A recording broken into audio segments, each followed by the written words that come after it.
Somewhere along the line in life, we start to become interested in spiritual matters, and this presents slightly differently for each person.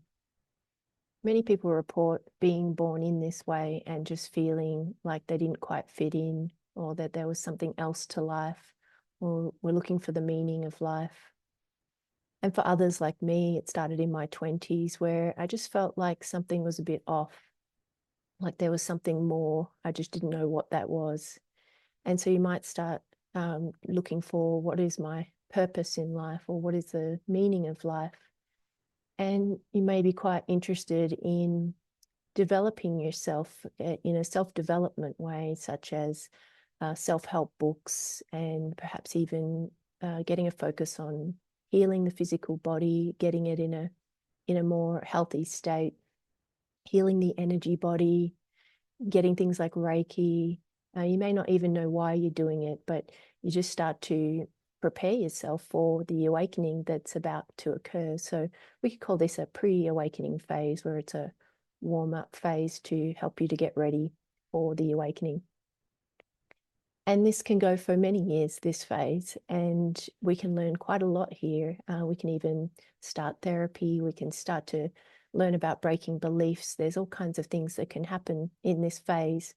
But somewhere along the line, it starts to go to what we could call a transcendent phase, where we start to have experiences of our true nature. And this happens as a gift, as a grace. We get a glimpse of what is true. And this can be presented to us in many different ways. It can be a oneness experience. It can be seeing emptiness. We can feel peace for the first time, perhaps in our life, true peace.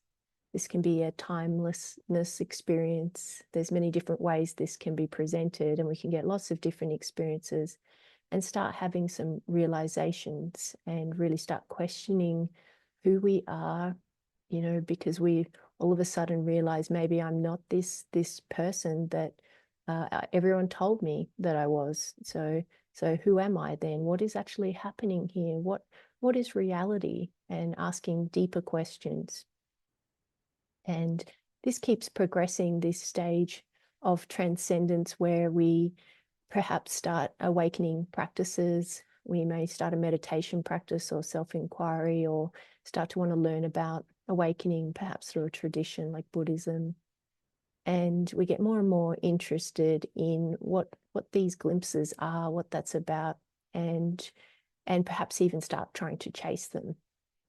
And we go deeper into meditation, we get better at it, and we are transcending the identity. So the identity is there, and we're going up and beyond it into this transcendent state where we can access what is true, what is real. But we always come back down, and the identity is still intact. So we're just going out and beyond it and then back, whether it's for a minute, a day, a week, or however long.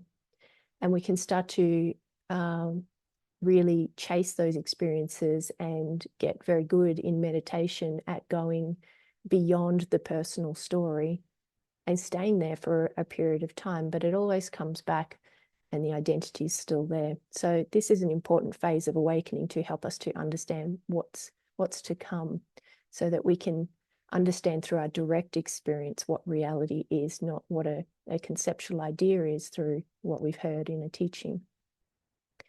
But it's just a phase of awakening that we do outgrow if we have a willingness to, and a yearning to really know truth. Then we transfer into a different stage, which is all about letting go of identity.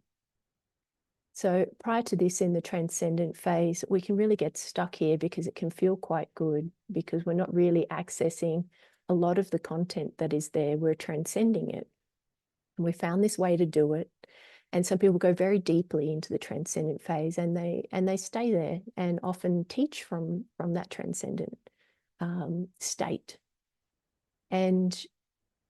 But if you're wanting more, if you're getting a feeling that there's something more, then what will happen is there will be some type of shift that happens where identity starts to let go.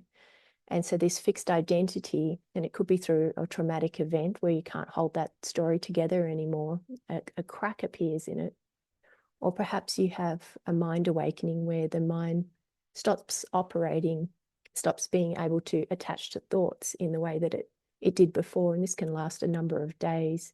And in that, you have the realization that I'm not that content. I'm not the separate self. I don't know exactly what I am, but I know I'm not that.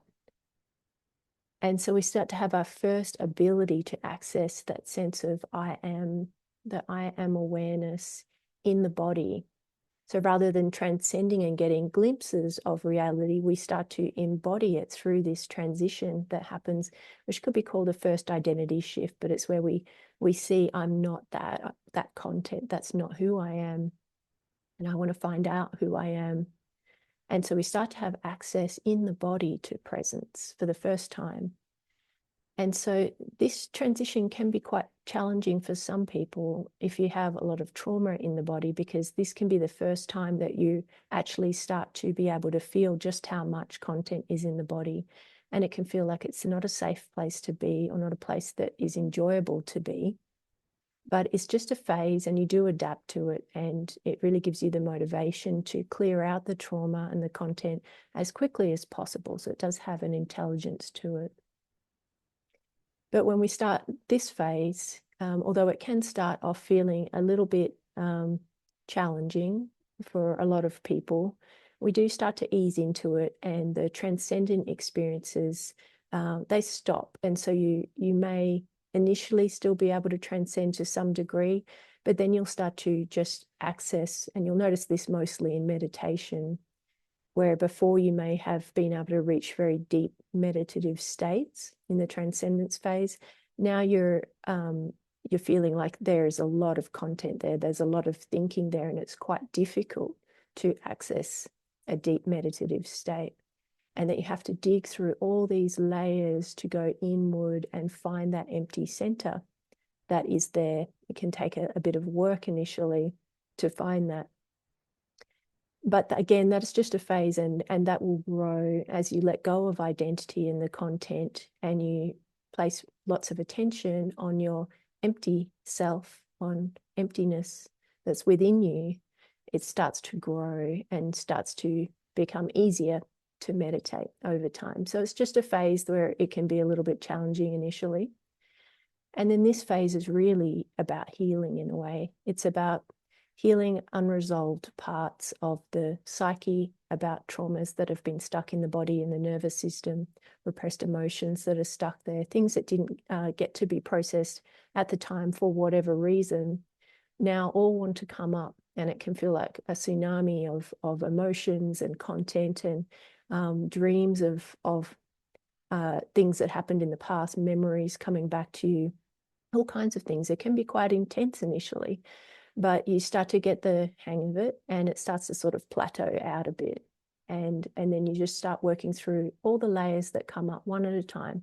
You work through each layer until enough of the content is gone, and awareness has grown so much within the body. You have so much access to your empty center, which has grown because you've emptied out of that content, and it's becoming conscious. Awareness is becoming conscious through your attention, through meditating on it. And after enough of this has been done, however many years that takes, depending on how much content you have, is different for each person.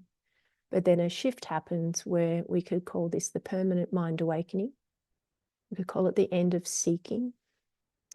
And it's where you operate from I am awareness permanently. So we're in that first identity shift where you saw what I'm not the separate self. And now I have access to awareness within me, an empty center within me. Now on this second identity shift, which is the permanent mind awakening, the mind no longer is in control. The mind realizes it is emptiness, and it takes the back seat, and the position of awareness is what you operate from instead permanently, and it doesn't shift back or close back down again like it had been doing, yo-yoing back and forth through letting go of identity in that embodiment phase that you were going through previously. So this is a permanent shift, and it feels very significant. And the words like liberation or freedom or peace feel like very appropriate at this time. It feels really nice. You can feel a emptying out of the mind that happens during that shift. It actually drains out of content, and it's really wonderful. So this mind awakening, you realize I'm awareness, and you live from that. And it's revealed to you that this awareness that you are is divine. This is what God is, that I am that. And so some people have a mind awakening, the permanent mind awakening, and go immediately into the next shift, which is into unity consciousness. And that's where the heart awakens and realizes that it is everything. Other people have the mind awakening, and then it takes some time to work through some of the other content that's getting in the way of the heart opening to that level. And so it may be 6 months or a couple of years before the next shift, the unity shift, happens. So it's a little bit different for each person, that one. And when that happens, when unity happens, the heart opens and includes everything within it, and it's a permanent opening, and it stays open. And you have the heart realizes I am everything. And you find yourself saying things like, oh, I'm that as well, and that, I'm everything. Wow. So all the places that you unconsciously believed weren't you, whether it's a repressed part of you, part of the psyche, or something that you're perceiving externally, you start to see that it's all you, absolutely everything. And it feels really nice. It feels really nice too. And you feel like you've returned home to yourself. It's a very harmonious and joyful way to be in the world. It's a resting state of joy and peace. And you still have some remaining content left that transitions into unity. And there's really nothing new that's revealed to you here. So life can still test you and to help to point to this, to help you to let go of the remaining content. But there's really nothing new, no new behaviors or patterns or anything that you're seeing. You're really getting to the last of your karma at this stage, until it's all completely gone, until you're completely unified. You perceive everything as yourself. There's no division at all. You feel completely whole. You feel fulfilled. You're not wanting anything. There's no desire. And you're just happy, resting as yourself and perceiving yourself absolutely everywhere. You also open up to unconditional love in this phase, which is that you no longer want to fix anyone. You see the perfection in everything, and you are happy to allow everything to be as it is. And you love everything because it is you. And this is a beautiful way to be as well. This is, and people can pick up on that. It feels like a non-judgment. You don't want to control anything, change life, change your life, change anyone else, because you know that it's exactly as it should be. So in unity, there's a lot to learn still, and deeper and deeper lessons to learn. There's a lot to do with boundary settings and learning how to be in the world from an awake way, from a self-realized way. You have to learn how to do it through life challenging you, through doing it, through being in life. And it's a real outward phase of life. So before, where you were in the cave, letting go of identity and stripping through all the layers, and it's a very internal, inward, going in and in phase. This is now an outward phase where you're expressing, perhaps you're talking about awakening or making art or music and being in the world and participating and living your life fully as emptiness in human form. You have lots of lessons around your humanity and what it means to be human and be in flesh and in form, but also be formless. And there's lots of the paradoxes and the questions that you have that sounded like they conflicted are resolved, and you make peace with all the paradoxes, like being in form but being formless. It's resolved and just accepted to be the case. So a lot of the paradoxes are also resolved here. And so it's a really lovely phase of awakening. And this is the phase that I'm in, unity consciousness. And it does draw to an end, though. So you start to have glimpses of something deeper, just like you had glimpses earlier on that there was something deeper. You have glimpses here that there is something more to do. And if you have the desire, if you have that still that really strong longing for what is true and what is more true, then you keep going on through unity, where it starts to come to an end, and you start to learn all about the self-reflective function of the mind, what holds it in place, and how it creates the illusion of separation, and how it creates that illusion of an I, and that this whole game that we're playing with ourselves was able to happen because of the self-reflective function. And so you may have never even thought about that function of the mind throughout your entire journey until you get to this phase, and then it becomes a real focus, and you really understand how this path works of believing we're separate, and then going through an awakening and using the self-reflective function to work through the content. And then it comes to an end. The self-reflective function stops, and we could call that the end of awakening. And then there's an integration period, and then you live out your life, and you can still learn things on a human level and evolve, but there's no more awakening that is happening, that is come to an end. So I hope that just gives you some idea of the different phases of awakening. Each phase in itself could be a talk and is very complex, and there's all different realizations that we have and experiences that we have. There's certain challenges in each phase, and there's certain things that are wonderful in each phase as well. So I would say just enjoy whatever phase you're in, because there'll be a day when you'll no longer be experiencing things in that way. And so get the most out of the phase that you're currently in.